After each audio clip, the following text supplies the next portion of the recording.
Oro! I kada sve to imate, znači glupog druga i...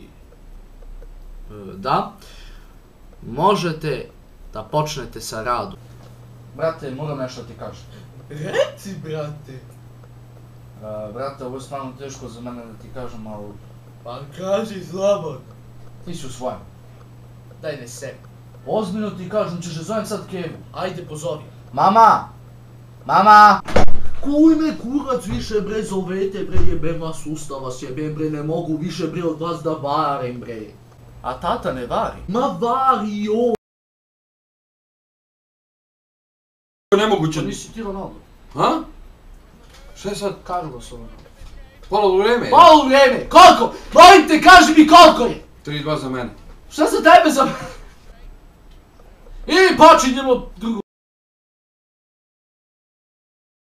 Hej, pozdrav! Hej, pozdrav svima muđa ovdje! Kao što svi znate, prošla je nova godina. Nadam se da se svi naši put do kuće, a za oni koji nisu, jebi ga!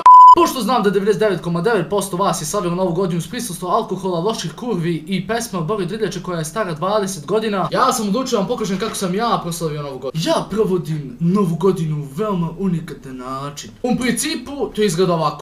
Prvo malo blame na fejsu. Pa posle malo igram igrice.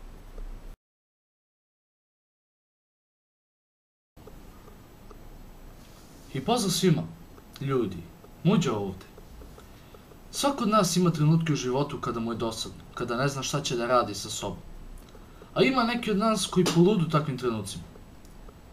I zato, dobrodošli u klip Top 5 stvari koje muđa radi kada mu je dosadno. Idemo. Dakle, na 5. mjestu slikam se.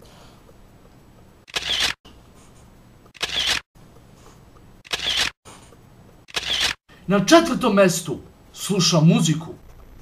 Sve što pričaš nije istina, sve dobro.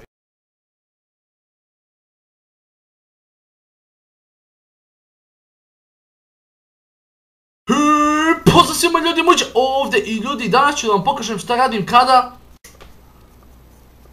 ne stane struja.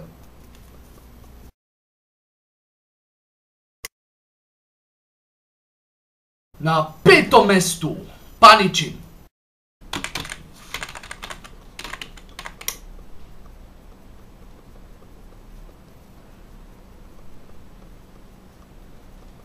Mama! Mama!